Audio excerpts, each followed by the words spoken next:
time now. We've got some difficult days ahead. But it really doesn't matter with me now, because I've been to the mountaintop. I don't mind.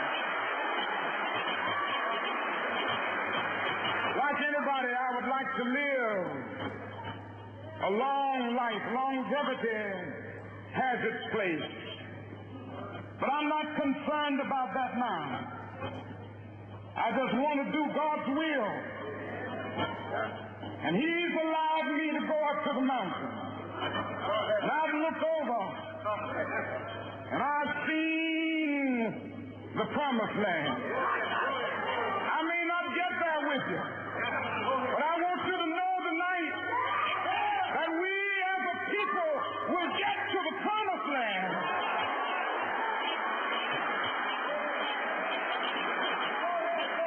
So I'm happy tonight. I'm not worried about anything. I'm not fearing any man.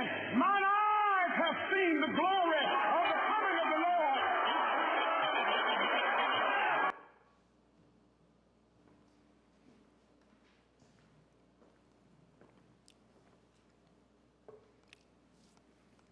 April 3rd, 1968, Martin Luther King was on his third visit in less than 2 months to the city of Memphis in support of the strike by their sanitation workers. The garbage collectors of Memphis, Tennessee had been on strike since early February after 2 black sanitation workers were crushed to death on the road doing their job, and the city had failed to respond in a manner that their fellow workers deemed appropriate.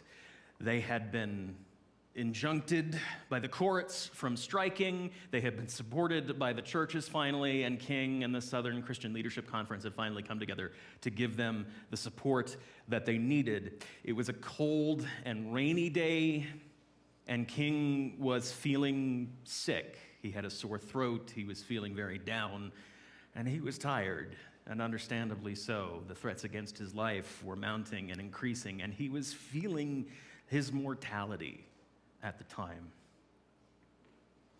And he came to Memphis, but he said to his friend Ralph Abernathy, I'm too sick. I cannot face the crowds tonight. I gotta get some rest before we go out on this march later. Go down and talk to them, let them know I'm not coming, give them my best. You're a good speaker, you can handle it. And Abernathy went to go address the crowd, a couple of hundred people, more than they were expecting at the time, and he realized that his presence just wasn't gonna do it for the crowd as well as he could speak. And so he called King at the motel and said, please come on down and say something to them. Give them something. And so King came to the hall and got up and had no notes in front of him and spoke for 40 minutes. Show off. 40 minutes that summarized his life, his work, his career, the work still ahead, the work that had been done, and the hope that he still felt for the future.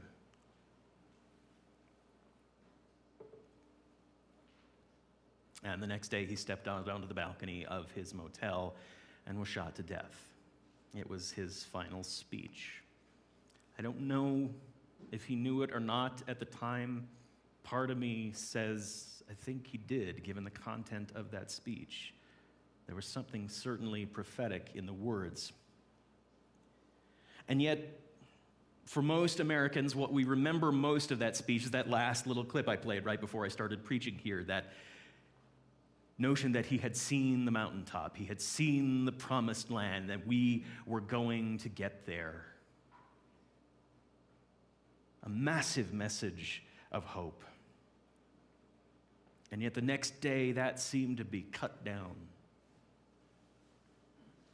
And 50 years on, it still seems like the evidence is stacked against us ever getting to that promised land together.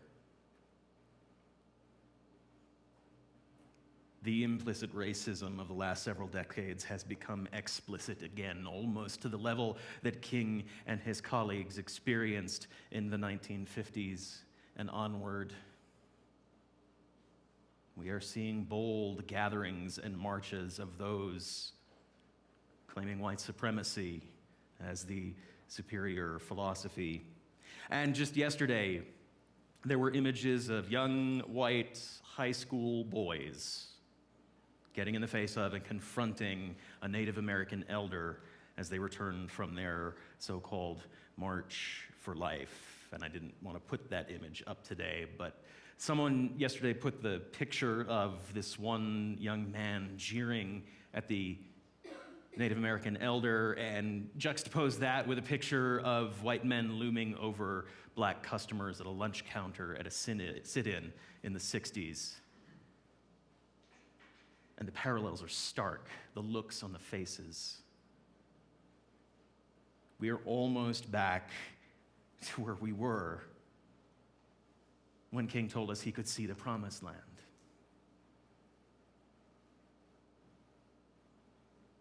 How far away was that horizon? How much further did we have to go when he stood on that mountaintop?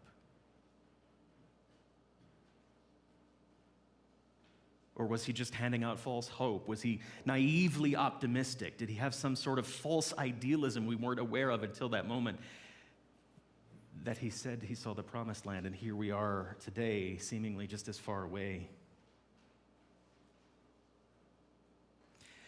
King, interestingly enough, would turn that accusation back on us, Unitarian Universalists specifically, even. King and Coretta both attended some Unitarian churches for a time when he was at Boston University. They loved their time in Unitarian churches. They considered becoming part of the Unitarian faith. And ultimately, King decided that he could not lead a movement for black people in a church that had adopted an outlook on humankind that seemed falsely idealistic in a way that did not match the lived experience of his black brothers and sisters. In an essay in the Christian Century from April of 1960, Pilgrimage to Nonviolence, he said, "There is one phase of liberalism that I hope to cherish always, its devotion to the search for truth, its refusal to abandon the best light of reason. It was the liberal doctrine of man that I began to question. The more I observed the tragedies of history and man's shameful inclination to choose the low road, the more I came to see the depths and strength of sin. I came to feel that liberalism had been all too sentimental concerning human nature and that it leaned toward a false idealism. I also came to see that liberalism's superficial optimism concerning human nature caused it to overlook the fact that reason is darkened by sin. Liberalism failed to see that reason by itself is little more than an instrument to justify man's defensive ways of thinking. Reason devoid of purifying power of faith can never free itself from distortions and rationalizations."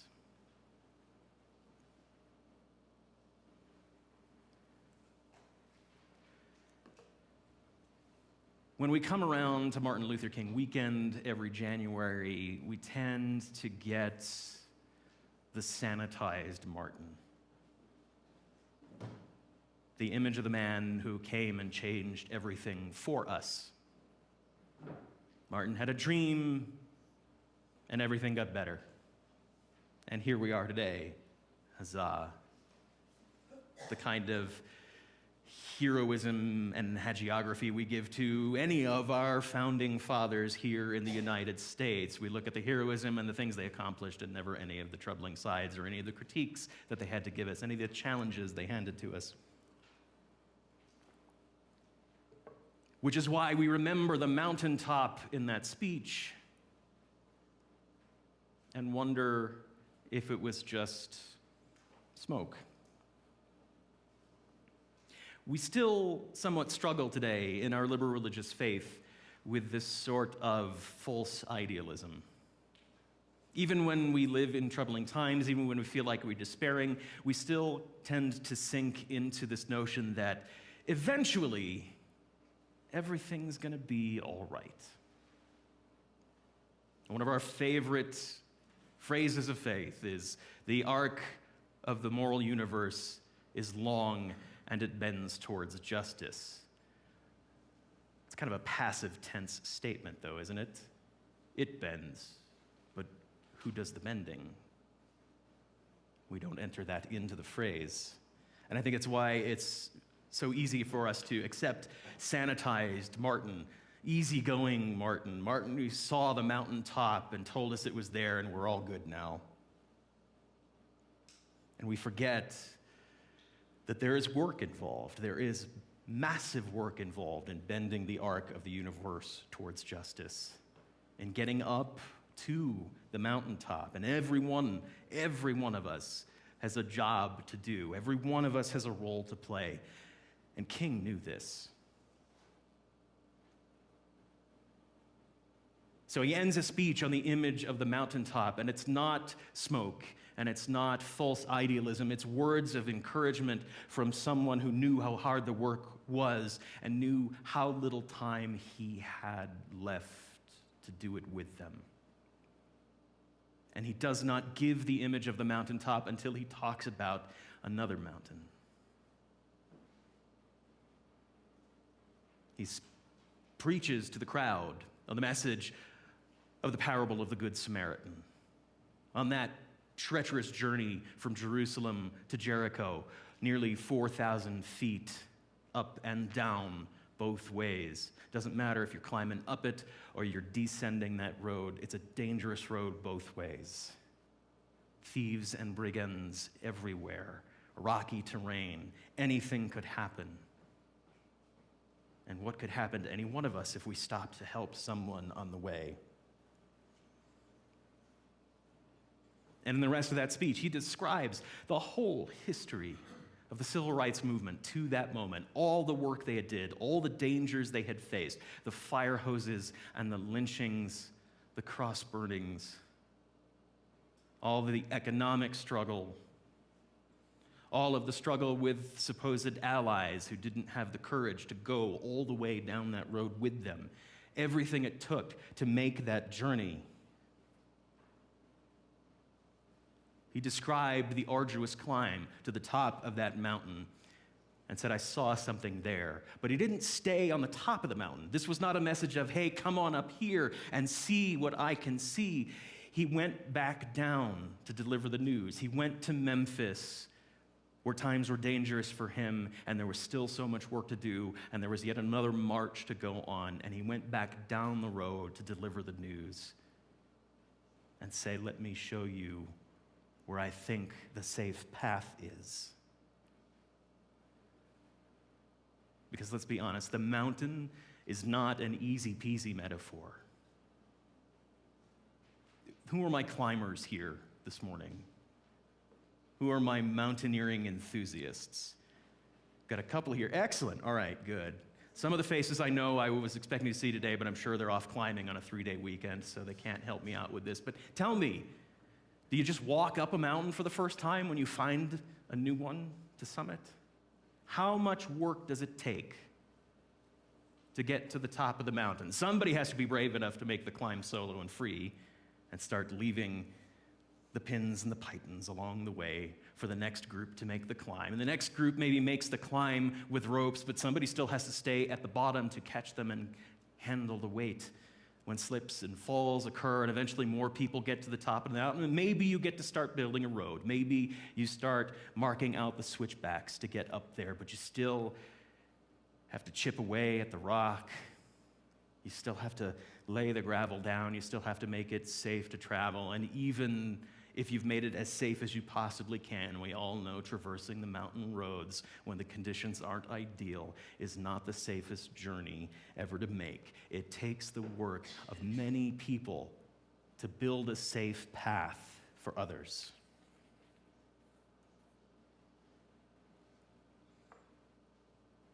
That's the story that King was telling that night. Not some easy-peasy, happy-slappy, feel-good message that it's all going to be okay because I don't know what else to tell you, but I know exactly what to tell you. I know exactly how hard it was. But let me tell you, because of all the hard work, not just of myself, but of everyone who has come before me and everyone who is working with me now, I have seen what might be possible. I have seen the possibility of something better.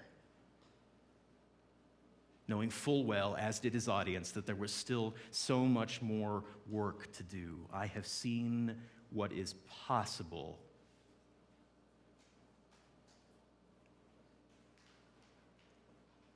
This month, we are exploring what it means to be a people of possibility, and if you were with me last week, you heard my summation as follows. You're welcome. To be a people of possibility means we are called to live the possibility of something better into truth. It has not happened yet. It is not real yet, but because we can see the possibility of something better, we are called to live as though it were real and live it into truth. And that is not some mindless self-help platitude. I want you to be assured. Living something into truth is deadly serious work, and we are all called to do it. There is so much yet to do. 50 years after the death of King, we're still struggling up and down that mountain. It is one step forward, and it is two steps back, and we are looking at the faces of young people today with those same jeering eyes and lips that we saw in the 1965 at lunch counters.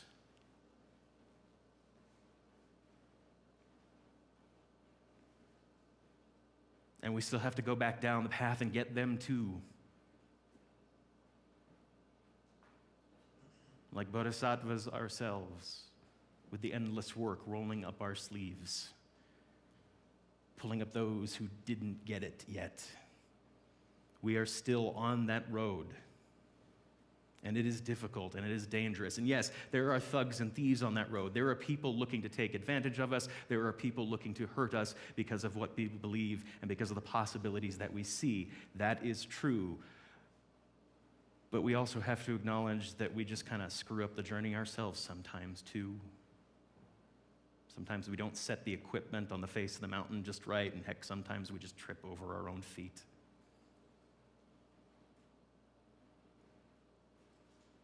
But still, we keep on the path, because eventually we will get to the top of that mountain that Martin stood on and see what was possible the way he saw it, and probably find that there's still a ways to go. The horizon is a long way off. There might be another mountain to climb. And we just do the work again because we are a people of possibility, and we are called to live what is possible into truth. And that is the challenge and the choice that King has left us with yet today. We have been presented with a vision of the promised land, of a people made one, of a people inextricably bound together, all worthy, all loved, all valued. Do we fall back on our false sense of idealism and just trust in the inevitability of the vision and that somebody will take care of it eventually? Or do we put our backs into the hard work and set the ropes course and chip away the road and lay down the gravel and do the work? Because in the end, it doesn't matter if the path leads to freedom if none of us are willing to take the journey on it. So friends, who are our mountaineers here this morning?